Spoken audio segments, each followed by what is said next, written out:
Thanks for tuning in again, everybody. We're back with your favorite podcast, Luca's Tigers and Bronze. Oh my.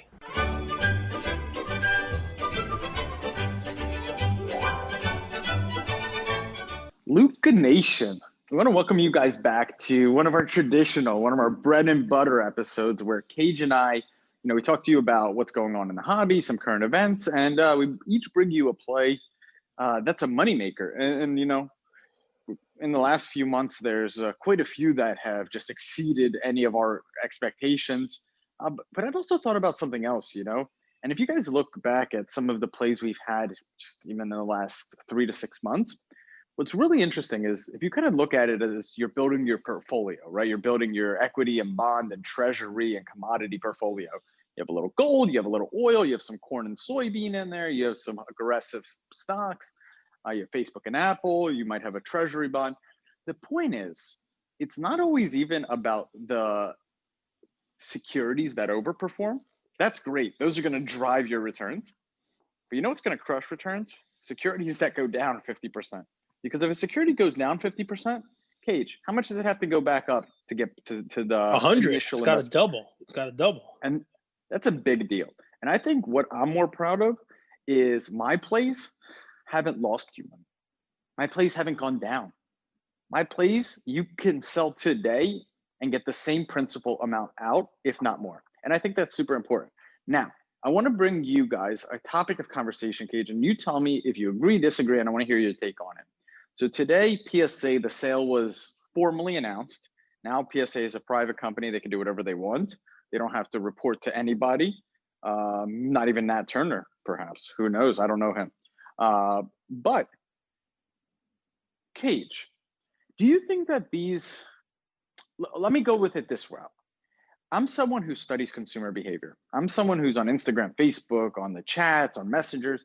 And you know what was happening about 9 months ago is you would see every other day people posting on their story, look at my PSA return, look at my PSA return, look at all these slabs I got back. Yep. And in the last month, it's paused. PSA has not graded anything. And I think the same goes for BGS. And my question to you, Cage, is do you think that these per se grading companies have pivoted and shifted and become more underwriters of sorts, and they understand their true value is not over flooding the market with graded slabs, with controlling the supply? And as a result, if you kind of look at it, and I'll wrap here, this is a little bit of a longer intro, but like if you I like it. You have It's a nice long supply, intro. Yeah, you have the supply and demand, right? Just basic economics. Well, they've held back on supply. There hasn't been supply on the market. There hasn't been much grading, and this is across the board. I see it. No one's getting their returns back, or very few people are. And you've seen cards double, cards triple in price. Is it here to stay? Are these companies paying attention to that? What do you make of it? So I have it's a similar yet, I guess, a little different take. I don't think you're right. I think that there probably are as many cards coming back, but just the amount of content creators, the amount of people posting on Instagram, Facebook, you name it, over the last 12 months, definitely over the last 6 months, has ballooned. I mean, look at us, for example. We're 6 months and a couple of days old. We weren't posting anything 6 months ago, right? So you do see a lot more people who haven't gotten their subs back over the last couple of months. But groups, I think, are getting their stuff done. I don't think it's PSA not grading anything. I think they are grading things. They might have taken a month off here during the transition. Who knows? Just to make sure that nothing was done right. I don't know what goes on inside Willy Wonka's factory. But I think they're still churning out the cards because that's how they make their money. They don't get paid until they grade cards. So I think really, if I were the one, I think that you like to do the comparison between retail and institutional investors.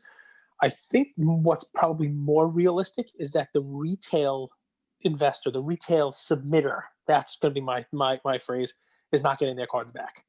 But the institutional submitters are. I think that because look, we submitted cards in November that are already back. You know what I mean? Through we had a 5-day.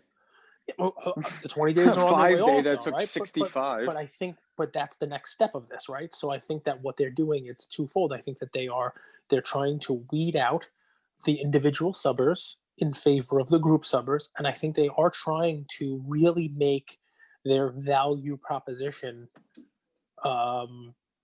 You get it when you get it. You get it when we get to it, and they have it there, and it's a stockpile, and it's a backlog. And if you submitted value subs, you did not pay to submit it at a 20-day rate or a 45-day rate or a which they don't really have, quote unquote, or express rate. If you didn't do that, we're not going to focus on it. And I think that they are focusing on the 5 days, the 10 days, the express stuff. They're getting those out, and I think those are getting graded. I think those are getting, and I think you probably go down to the 20 and 45 days of the group subbers that are going to get graded. But I think, like myself, before we started doing the Luca Nation subs, when I was submitting cards, I have cards I submitted in June that are in research and ID. Yesterday, I got an email from PSA. I was so excited. Maybe I get some grades in. No, it's something that they received. I sent out in September.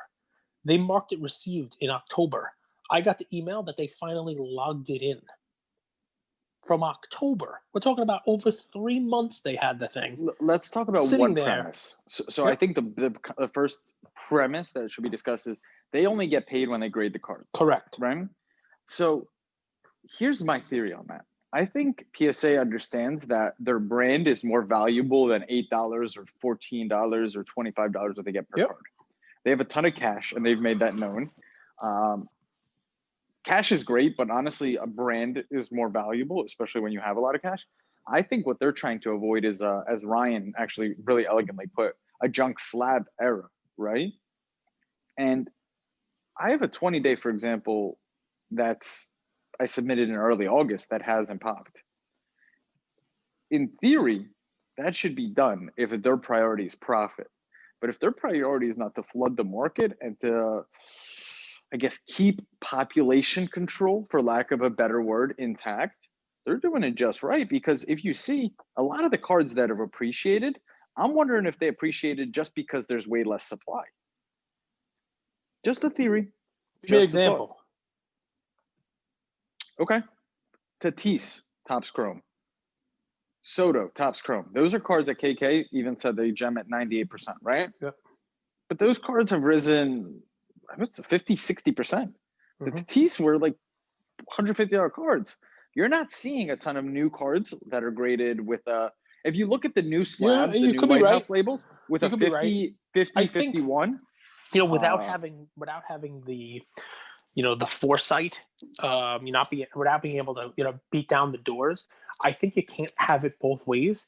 I think people will come on and say, Tatis, you can't invest in those cards. They're never going to go up because look, there's 14,000 of those cards graded. You can't at the same time now come back and say, wow, there's no new ones coming on the market. I think that the flip side to your argument, rather than the conspiracy of population control by PSA, it's not a conspiracy. I don't want it to sound like a conspiracy. But I think if I was but if I was them, I would do the same thing. It's smart. But listen to what I'm saying. That doesn't mean it's not a conspiracy just because you think it's a good idea. So here's what I'm saying. It's a good business idea. Yeah, but that doesn't mean it's not a conspiracy. It doesn't mean you have no evidence to back that up. You have not. PSA has not come out and confirmed that. I can explain away your Tatis is not being on the market. I can because. No, but listen. So the other reason for it is everyone graded Tatis when it came out of packs. So it wasn't like Tatis got pulled out of Chrome packs and nobody said that. That was right in the sweet spot, late 2019, where everybody's pulling those and saying Tatis is going right to PSA. So every one of those cards got graded. Now, if you told me that, I don't know, who else had a high pop, but also was, I don't know. I try to come up with another player from the same year, who turned out to be better than they were. I don't know who. I can't even come up with one off the top of my head, right? But that not only were they a low pop then, but also the pop is not climbing. Okay, that would be probably better evidence of what you're trying to say. I'm just saying, yes. I'll give you another one. Go ahead, please. Kobe Topps. The Kobe Topps cardboard card is a really, really, really high pop card. It was produced a lot. There's a lot of them. Right now, there's probably like 3,000 or 4,000 PSA 10s, and it was equally graded by Beckett.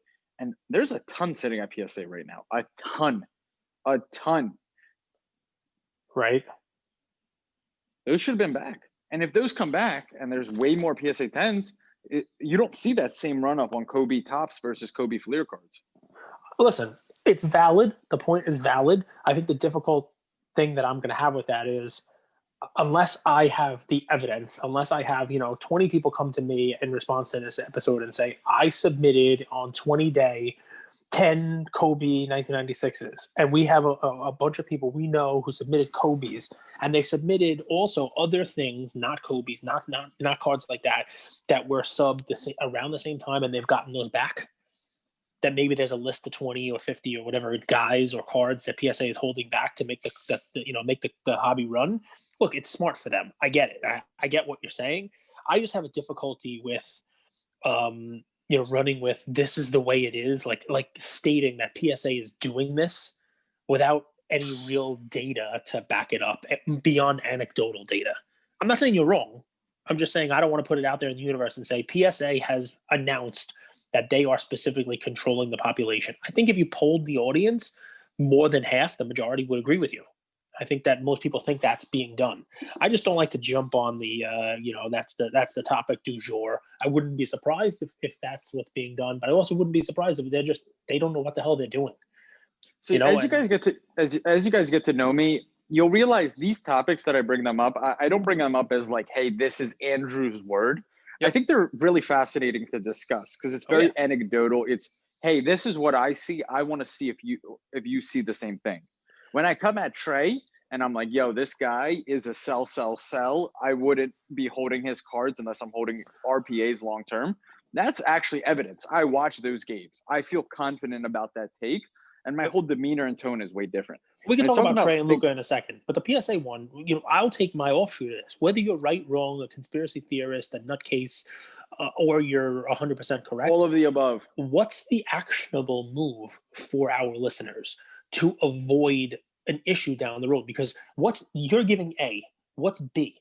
B means that the cards that are having a run up, those Tatis chromes, those Kobe papers, you can give a list of 10, and maybe this is a great blog post if we were ever doing one of those. Hey, here are the 10 cards that are in that are backlogged at PSA. You can get it. They tell you who the top 10 submitted people are. They do publish that stuff every now and again. It'd be a great blog post. If I were somebody who was sitting on, let's say, 136 Tatis PSA 10s base, I'd be concerned that in the next 6 months to a year, that population is going to be dumped onto the market, which is an increase in supply that, unless the demand keeps up with, is going to cause downward pressure on the pricing, right? So if I'm holding slabs, I would also understand that too. Yeah, action number one would be potentially selling those. Action number two, if you want to think more forward thinking now, what's a hedge against this? I'm not telling you PSA is doing this. Andrew's telling you he thinks PSA is doing this.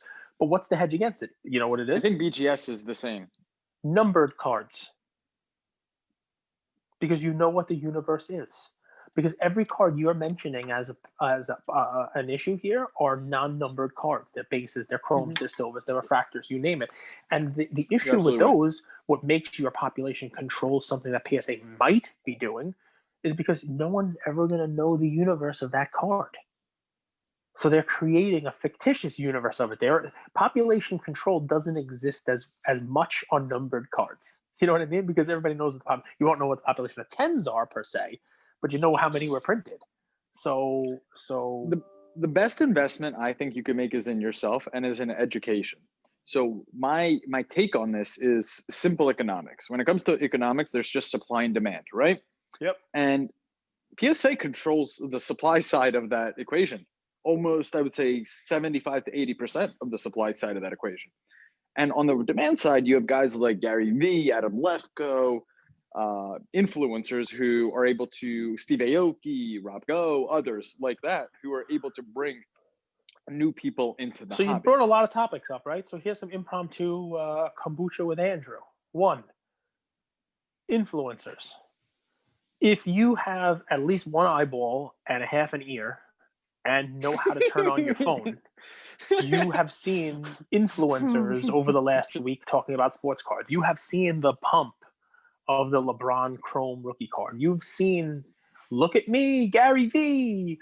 Look at me, I'm Gary Vee, lousy with the pump. To be fair to Gary, To be fair to Gary, what I think is cool and what he does really, really well is he says, hey, I have 53 out of this LeBron Topps Chrome. Hey, I own 170 of the Luka. So at least he's telling us what's in his vault. Doesn't that add to the pump? You know, if he came out and said, I think this card is great, but I don't own any of them, you think anyone would listen?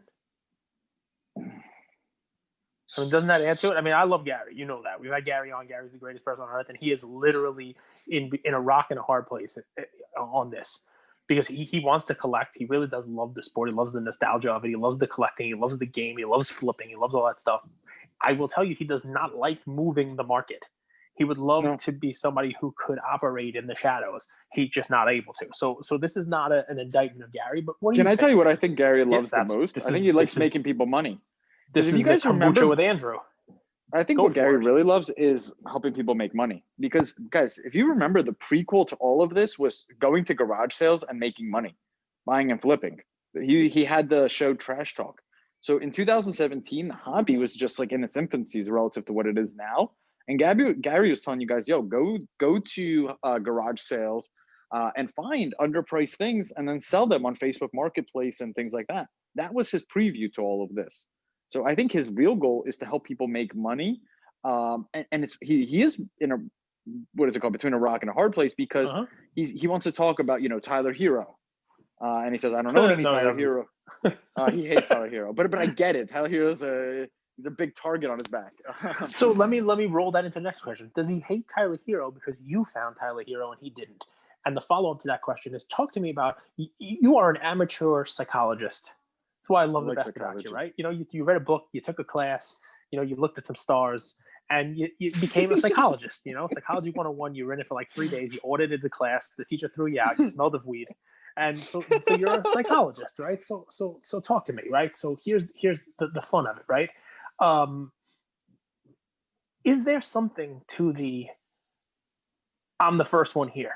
Is there something to the I got Giannis, and I got Giannis at $300 because Gary Vee told me to buy him then? You know, I was on Luka before Luka became Luka. Is there something to the psychology of that? Is there something to is that part of what drives, you know, our collective hobby participants? Yes, and I listened to this, and I'll point you guys to this interview. It's between Kevin O'Leary and this guy named Pomp.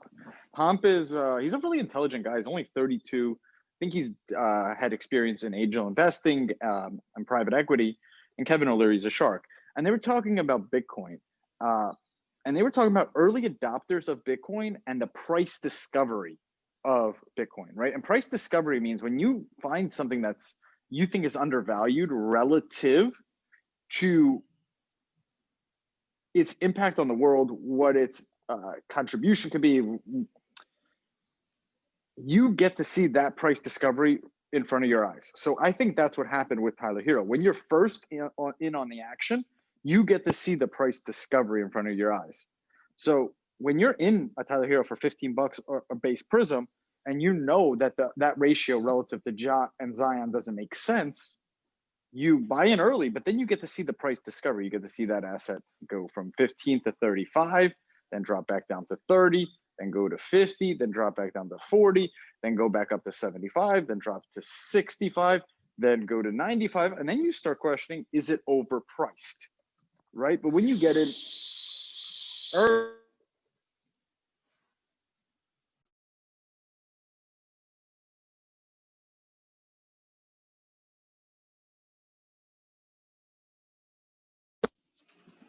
they're killing me today. So you get to see that price discovery in front of your eyes. And what's cool, if you think, they brought up this good point, Cage. Typical equity markets are actually closed more in the week than they're open, right? Yep. So a lot of the price discovery actually happens when their market's closed, which is kind of ridiculous. With Bitcoin and sports cards, there's always a price discovery. So with plays like Tyler Hero, I just thought he was underpriced relative to similar players in the market. And that's the benefit of getting in early.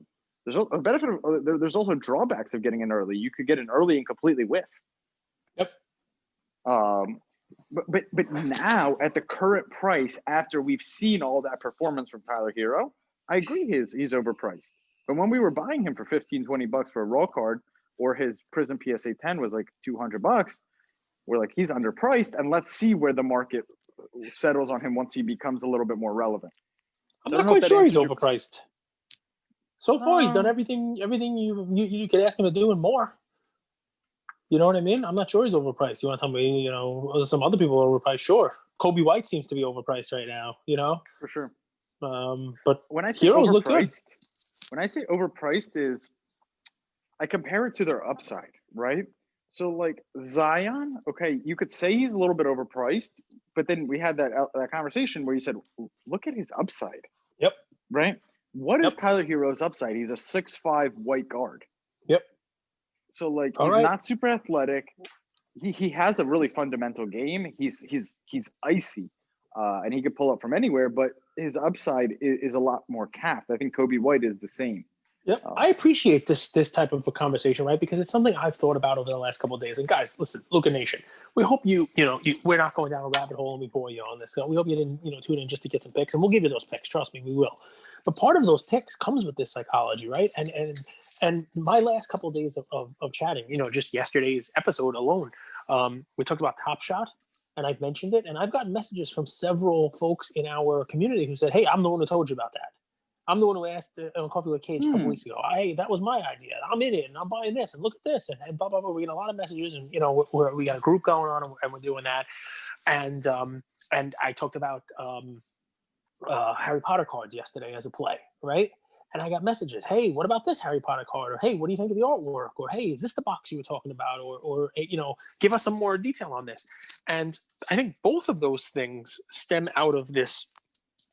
I don't want to call it a desire, right? I don't know what the psychology is, but I have it myself of wanting to be the person who found it, wanting to be the first, wanting to be, I'm Ponce de Leon and I found the fountain of youth, or I'm the one, I'm the guy. This was my play. I brought you Kobe. Andrew brought you Tyler Hero.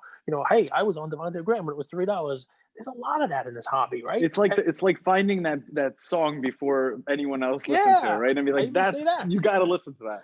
I even say that. I play a song all last summer, and then the end of the summer, my daughter's like, "This is all over TikTok," and I'm like, "Yeah, you heard it from this old bastard first." There you go. So I'm a trendsetter. It really, there is something to be said about that whole I'm the one, give me credit for it, especially when you extrapolate that out across the social media platforms that we all operate on, right? Because then you get the added, not only am I flexing my PSA 10 of Tyler Hero, but I was telling you about Tyler Hero, 6 months ago, and I got this card for $4 and graded it, and look, it's worth $500 now. I mean, there's a lot of that in what we do, and it's just an interesting thing that nobody really talks about. That's happened. That's happened even before social media. You remember, like when people used to rock those Jenko jeans. You remember those really wide jeans that people used to rock? Yeah, Jenko jeans. The guy or the girl that walked in first, and they're like, "These are going to be the talk of the town. These are so sick." Or when people first started rocking Air Force Ones to school, right? And they were the first ones, or the first Walkman, or hey, I just got the new iPhone. This has happened for life. This is how people are. This is absolutely psychology. And Cage, I think a big part of your Top Shot recommendation isn't the fact that, hey, a video clip is the next cool thing. It's that people are curious about it. Blockchain and crypto is taking off, and that's becoming more a part of culture.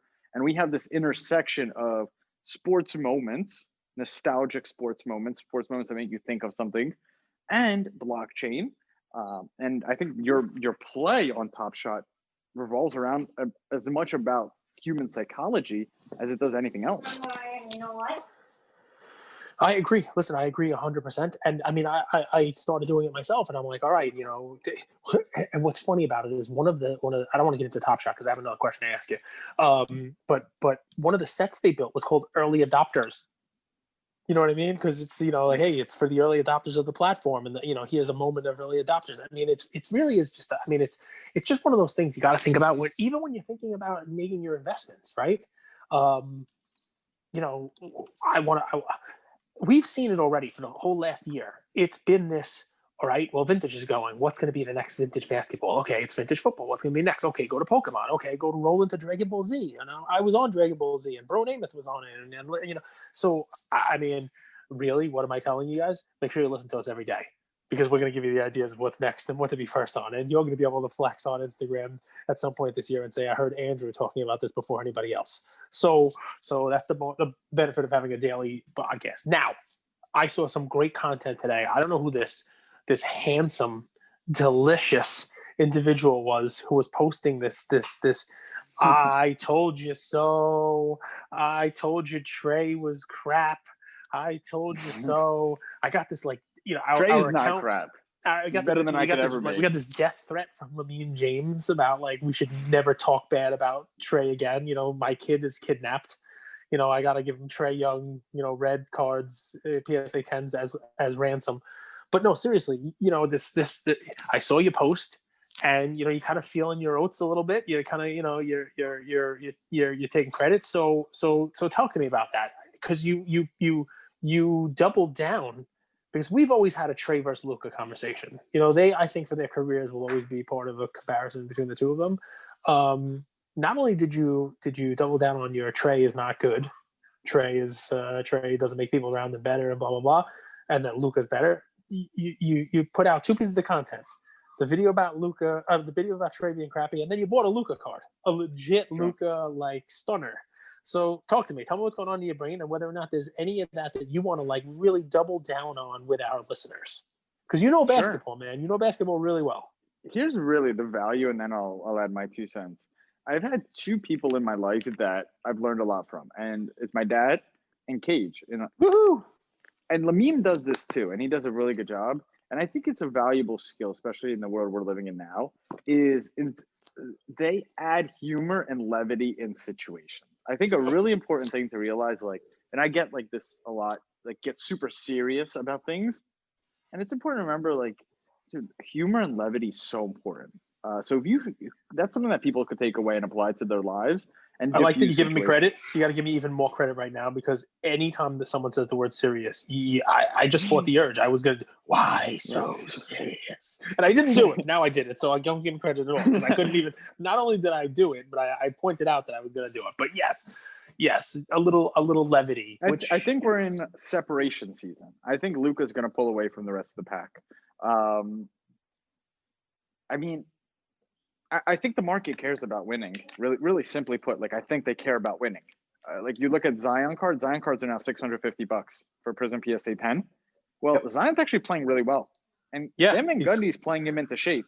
But that couple of 30-point games the last couple of nights. Couple 30-point games. But that team sucks. And that card, that Zion card, that was $800-900. It was almost $950, right? At some points, he's back down to $650. It's the same thing. And this is actually why I made the play on Ja. I think it's not enough for the market to see a player that's really good. Of course, Trae is really good. There's no accident to put up 30 points a game. These are the best 250 players in the league. But relative to Luka, to Ja as well, to Giannis, people want to see that, and they want to see your team win. And all I've seen from Trae is a guy that doesn't win games. He just doesn't. He hasn't won with the Hawks in 3 years.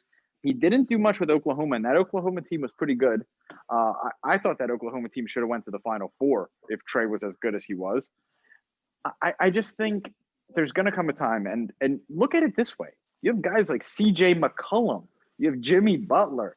You have the list is endless from 2012 to 2015. Joel Embiid, Ben Simmons, that the market eventually forgets about. They're like, this guy is not relevant. And in my opinion, that's going to happen with Trae. In my opinion, that's my humble opinion, that's going to happen with Trae because he has never won. So isn't it an all or nothing thing? Does everybody invest in these guys on the hope that they are the next LeBron, but it's only going to be Luka that's the next LeBron and everybody else is not? And maybe Luka isn't even the next LeBron. I mean, is that really where we are now? No, because in 5 years, you let's say you have a Trae Prism PSA 10. In 5 years, that card could be $650, $700. So it's not that you lost your money, but your money was dead. It wasn't working for you. So I don't think that the Trae Prism PSA 10 is going to go to zero. I just think you take your profit and you put that into a better investment.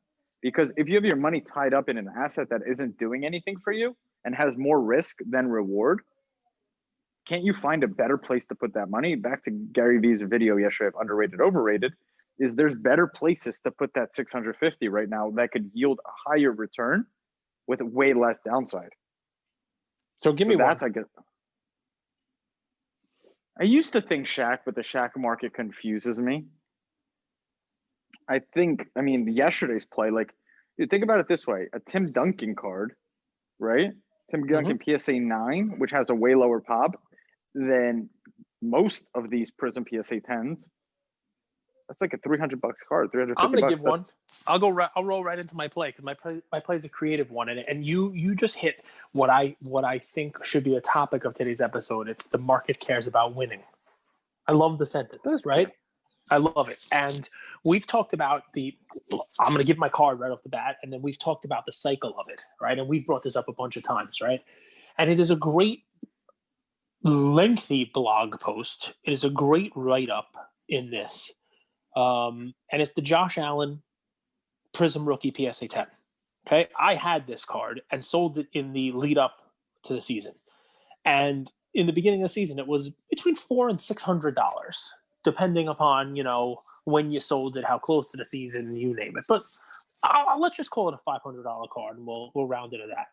All right. It went up a bit as he started off hot, and it came back a bit when they tailed off a little bit. And it has continued to steadily rise, and you can't get them for $800 anymore. But it was a cool story about, you use this card as an example also about how, he was performing to everyone's expectations. He was exceeding, he was playing on an MVP level, and the card was still right around what the preseason hype had pumped it up to. And it wasn't until now he has a playoff victory and a division win and potential Super Bowl gamble being built into his prices. It's still not $1,000. I mean, you can still get them for significantly less than that. So here's my play on it. I believe he loses this week. Okay? I believe he loses this week. I think they're great. All right? I'm not going to tell you to buy it now, because especially I think he's going to lose. And if he does win, I'm going to tell you don't buy it. Right? So that's why this is a creative little play. But as Andrew has told you, the market cares about winning. All right. And I think his price has a lot of Super Bowl thought built into it. A lot of people who think, all right, you know what? I'm going to buy this because it's got the upside. It's got an upside gamble of him beating the Chiefs and then winning the Super Bowl against either, Brady or Rodgers. I don't think he gets to the Super Bowl. And I think what happens there is, because he doesn't win, I think the market takes a nice bite out of that card. And I think in the offseason, you're going to be able to get that card right around where it was during this regular season. It won't dip back down to $400, right? But it's going to be significantly less than what it is. If it's a $900 card now, it might lose 40, 50%, because most of them do, right? Especially because I think a lot of the hot air in the card right now is the fact that he's won a playoff game and people have high hopes for him, all right? For playoff hopes, for current playoff hopes. And then you're going to get the offseason, right? And people are already buying baseball. So I think the baseball, the ship's already almost sailed on that, right? So I'm not even going to tell you start buying off-season baseball. Baseball, you might have already missed the boat on that. But guess what? In a couple of days, I think it's going to be a football off-season for Josh Allen. All right? And I think people are not going to be looking at his card anymore. I think people are not going to be, running the price up. And I think you'll be able to get a bargain on his card, because I think he's in the MVP discussion next year. He might even win it. The team is good. The division's a mess. There's not going to be a challenger for that division coming out for quite some time. I don't believe in Miami, and I don't believe in Tua. You don't think Deshaun's going to go to Miami? No, I've heard Deshaun rumored to a million teams. And until something actually happens, I'm going to just say he stays where he is. So, Tough to give up a top 5 QB. Yep. Really tough for an organization to give up a top 5 QB. It's very hard. I don't think it ever even really happens. I don't know the last time a quarterback ever got traded. You know where it might be? A team that might be able to do it would be a team that's got a top 3 pick in the draft who can send them back a potential quarterback. You're talking about like Lawrence or Fields or one of these guys. That way they can explain to their franchise that they were trading. But then Watson goes to the Jets or the Jaguars. And if you are him, you don't do that, because then you're just in a worse situation, in a perpetually horrible situation. And Other than that, you're not going to be able to do it. You know, I mean, you're not going to be able to figure out a way to make that until it happens. I I just don't will believe it's going say, to happen. Go ahead. I will say, little things like this are what make the NBA so great. As much as we shit on super teams, it is cool when like for right now, Philip Rivers just retired, right? In the NBA, it would be much easier to make a move for the Deshaun Watson to the Colts, right? Yep. But that won't. Yep. That'll never happen in the NFL, not in a No. million years. But in the NBA, it might, and that would be such a cool thing because then you get to really see like you never want to see a guy like Deshaun Watson with so much talent just have his career just die. Well, That would listen, be so maybe it will. disappointing. Maybe it will. I mean, what makes it happen in the NBA is the NBA it's a players' league, and the NBA players have all of the muscle, and they say, "I'm not going to play. I'm just not going to play." And Watson could do the same thing. He could say to the Texans, "I'm just not playing." You know, he's got enough money. I'm sure he can live just fine. And people do it. People hold out. Unfortunately, the previous holdout, they've just been let him hold out. But there's been examples where Khalil Mack basically forced a trade. The Le'Veon Bell situation didn't work out so well, but it does happen, and I'd like to see the league turn into one where they actually give it. But I mean, look, you're under contract, you should play for the team. There's two sides to that coin. But back to the Josh Allen, I think he's going to be a great pickup in this offseason, and I think the best time to buy him is going to be when he gets knocked out of the playoffs. So I think he's going to get knocked out of the playoffs this week. So keep an eye on those cards, put some in your watch list, and when people who bought him in the lead up to this playoff game in the hope that he's going to knock out Mahomes, knock out the Chiefs, go to the Super Bowl, win the Super Bowl. If he loses, people start dumping his card. That's the time to get it. So there's my play. And by the way, I love the narrative. Everyone loves the NBA, but think about the NFL. If they could have, first of all, great job making it through the COVID, but if they could have written this season to end this way, this Super Bowl is already guaranteed now to have the narrative of the old guard against the new.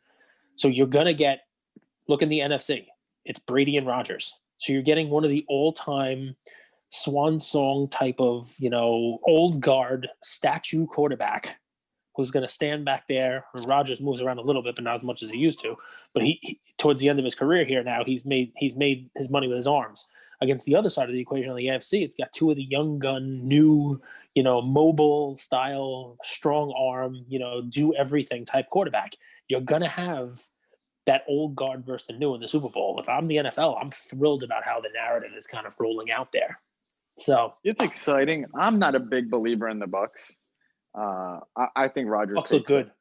The Bucs are good. If you look at the Bucs now against the Bucs the way they were, I mean, if you're a Brady guy, you want to buy into the fact that he's finally gotten some time to get in sync with his players, including an Antonio Brown that joined them late, and that he's now able to run those timing routes, and he's able to really put it together. But what won that game, that defense. I mean, they made Drew Brees look bad. It wasn't that Drew Brees all of a sudden became a bad quarterback. So old. His shoulders, but why can't I think of the running back's name? Not Fournette, the other guy. For which team? Bucs. Jones? Yeah, I think he makes them tick. I think he makes them work. Yeah, well, a good running back does a lot. Very good. That's the deal. A good running back does a lot. But anyway, so there's my play, guys, Josh Allen, because I'm thinking everybody's on him already, so I'm not the first one to it. But there's layers to this one here, right? I want to be on the off season, so I want to be a Josh Allen off season, right? But I have a feeling, the off seasons are now being really cut down by everybody looking to buy in the offseason. Everybody has the same plan, right? But people might not be looking to buy the week after he loses. So that's when maybe you get to pounce. So keep an eye out. I'll say it's a brilliant play. The Josh Allen play in the offseason is a play that his cards are going to go up from their low to even before season starts. Yep. And because he's improved year over year, his completion percentage is through the roof, and he's in an amazing position there. That team's going to build around him. They finally have a good offensive line. They have a good receiver. I really like Stephon Diggs. Dude, you got to give a shout out to Bills fans. Bills fans are some of the best fans in the world, man. You see, they knocked out Lamar Jackson, got a concussion, and then the Bills fans literally were donating money to Lamar Jackson's charity. Yes. Some of the best fans. Okay, my play. I've been watching the Kobe market like a hawk. I brought you guys a variety of plays with the Kobe Tops paper, in a PSA 9, in PSA 9 crack at the BGS, and I brought you guys the play of the Fleer Ultra as well, right? I brought you guys a PSA 10, PSA 9. PSA 9 was a $200 card. Now it's $350. I'm going to give you guys a slightly different play, and I'll explain why. So one thing about that Fleer Ultra is it's super, super, super condition sensitive. And that's why most people, I think, have been sending it to PSA historically. Well, PSA has gotten an influx of those cards. And in my opinion, as someone who subbed, close to 50 of them with PSA, the PSA 8s don't look that much worse than some of the PSA 9s. It might be a little bit of issue with the foil, but there are a ton of PSA 8s with the new Lighthouse label recently graded out there that are selling for $100. Okay. Mm-hmm. It was maybe an $80 card a few weeks ago. Maybe it's 115. I think you could scoop those PSA 8s up, especially if they have good photos. You do your own little inspection, and I would crack those cards and send them to BGS. Here's why. I think I from my experience sending in 50 cards, I got quite a few PSA 8s. I got 2 maybe PSA 10s and quite a few PSA 9s, a few PSA 6s and 7s because PSA has been more strict. Those PSA 8s would have been PSA 9s just recently. They were really good condition cards. I sold them. But looking back, if I was doing a slightly different strategy, I would have cracked them. I would have cracked them and sent them to BGS. Here's why. Because more than likely, those are at minimum 8.5s. I'd say closer to 9s. And I think some of them have a shot at 9.5s. Here's why. The reason they might have gotten an 8 is because there's a corner ding, okay? Mm-hmm. Or maybe a little bit peeling on the foil, or maybe a little edge wear. And they decided this one's an 8. I don't like it. It's a little bit too much edge wear for me. Well, BGS has subgrades. So if you're able to find them, you're never going to have any issues with centering on that card, right? Because there's no border. So that's easy. Next, if you're able to isolate one of the variables, right? Like in math and be like, oh, this one just has a slight wear on the edge. Okay, you're going to get a 9 subgrade on the BGS edge. But more than likely, the other 3 subgrades are going to be 9 or 9.5s. And your buy-in point is 100, 115 bucks. You're going to see some lots floating out there as well, like a 4-card lot PSA 8 Fleer Ultras, recently graded. I think that's a really good opportunity to crack because here's why. Worst comes to worst, you double your money. A BGS 9 is a $250, $275 card. But if that does come back, a BGS 9.5, that's a $1,500 card. And I think there is a ton of potential for that to happen from my own experience. And that's why I'm bringing you guys this play. Here's another one little thing. And this is my theory. I think in the stock market, there's always just this one stock or a few stocks that are just like benchmark stocks, right? There's stocks that, like, it kind of reminds me of Apple. On the worst day, it might lose 1%, 1.5%, right? Even when the markets collapse 3-4% down, it doesn't go down as much because it's like the bread and butter stock. I think that's what this Fleer Ultra and Kobe rookie cards in general are going to be. They are the Apple stock of the market. They're not LeBron, which still has a ton of upside. They're not Luka. They're not Giannis. They're Apple. It's a proven commodity. We know what Apple's about. They released the greatest invention in history. I think Kobe is viewed like that as well. I don't think you're going to see the same pops, but I think it's a very low risk, medium to high end reward. So there you guys go. That's another episode of Lucas, Tigers, and Bronze. And this is chock full of value. I talked over your wrap up there, but think of that. We went through Psych 101, got you to puff your chest out a little bit about your Trae call, and we went everything from Potter to Top Shot review from yesterday. We got cards galore, and I'm loving it, man. We're back in full swing now. A couple weeks into the year. You know what I forgot to look up before we wrap up? I forgot to look up, 2008 Topps Joe Biden card, because today's inauguration day. And let's see what they're selling at. Let's see, because look at that. So the white one, you were able to get these cards for a buck or two, but it looks like the last couple sold the last couple of days for $9. The gold one selling for 25 or 40 bucks. So even that stupid play, even the 2008 Topps Joe Biden rookie card is making a little bit of money there. So sorry, I just had to remind everyone of that because it was inauguration day today. But listen, guys, we appreciate you. You reaching out to us and and sharing all the fun stuff that we get to talk about. Today was all over the place, man, but I love it. I hope you guys did too. Bye, Luca Nation. Take care, everyone.